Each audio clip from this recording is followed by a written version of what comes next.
Muhammed Abdülvahhab deyir ki, cəmaət olmaq üçün, bölünməmək üçün əsas nədir? Cəmaatı tamamlayan, cəmaatı kamilləşdirən və o cəmaat ki, ona doğrudan da cəmaat demək olar, orada nə olmalıdır? Əmir. Əmrə itaət lazımdır. Başça itaət eləmək lazımdır. Ona görə Şeyx Salih Fovzan, İmam Bərbəhəri, Allah ona rəhmət etsin, onun Şərh-i Sünnəsini təliq eləyib izah eləyəndə deyir ki, həqiqi cəmaat o cəmaata deyilir ki, yəni əhl-i sünnə, sələfi cəmaatı, sələfi toplumu, haqq cəmaat, haqq toplum o cəmaata deyilir ki, o iki dənə şeyi özündə cəm eləyir. Birincisi, o cəmaat götürməlidir dinini hardan? Kitabdan və sünnədən. Allahın kitabı və Peyğəmbər sallallahu aleyhi ve sellemin sünnəsindən. Bu bir.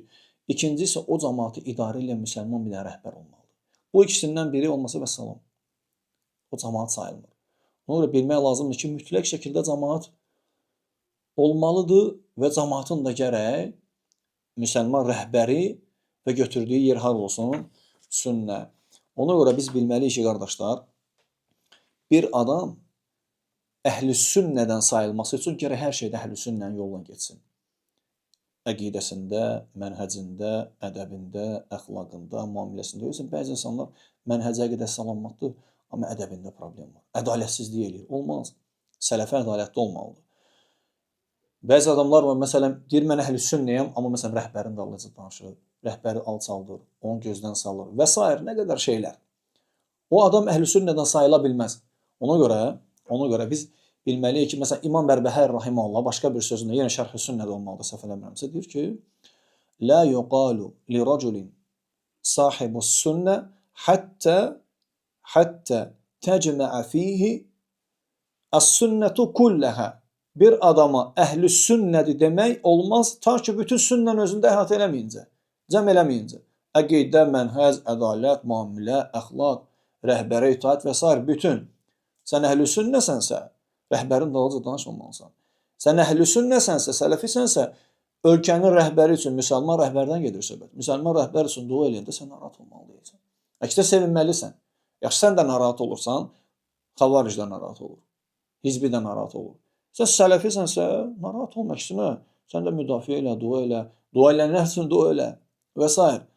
Amma kim ki danışır, özünü əqidədə, əxlaqda, hətta mənhəcdə də doğru olduğunu deyib, amma rəhbəri gözdən salırsa, adam sələfidir, o bidətçidir və salam. Ola bilər kimsə indi bilmir, sıravidir, pensiya və s. bu şeylərə görə danışır, cahildir, öyrədər onu. Amma belə adamlar bidətçilərdir. Sələfi belə olmaz. Ümumiyyətlə, sələfi aydın olmalıdır. Hər bir məsələdə. Sələfi bəziləri kimi hansısa məsələni danışanda deməməlidir ki, telefondan söndürün. Belə şey yoxdur sələfilərdə. Sələfi nə danışır ki? Sələfi telefondur, məsələn, kimsə deyir ki, kamera var, ehtiyatlı ol, kamera çəkir. Sən Allahdan qorxansansa, İnnallaha kana aleykum raqibə. Allah sənə nəzarət edir. Vəssalam, sənin nəzarətin budur. Kameranı qoy qurağa, telefon, nə qorxursan ki? Sən nə danışırsan ki, telefonu söndürtürürsən? Aydındır. Sən nə danışırsan ki, telefonu söndürtürürsən? Bəs mələklər? Mələklər yazılır axı. Kiramən kətibin, ya'lemuna ma tef'alun. Mələklər hörmətli yazanlar. Nə edirsiniz bilirlər, nə edirsiniz yazırlar. Hamısı yazılır. Mə yəlfizu min qawlin illə ladayhi raqibun atid. Elə bir dənə kəlmə yoxdur ki, onu yazmaq üçün sağında solunda hazır mələklər olmasın. Sələfi aydın, heçədən qorxmur, heçədən çəkinmir. Hər yerdə istəyirsən 10 dənə telefon qoy. Şeyxlərdən biri eşidir ki, onun səsini kimsə gəlib yazmağa, deyir ki, gətir qoy bura dizimin üstünə, aydın düşsün səsin. Sən nə yazırsan burada yaz. Aydındır. Sələfi aydın olmalıdır, vəssalam, qısası.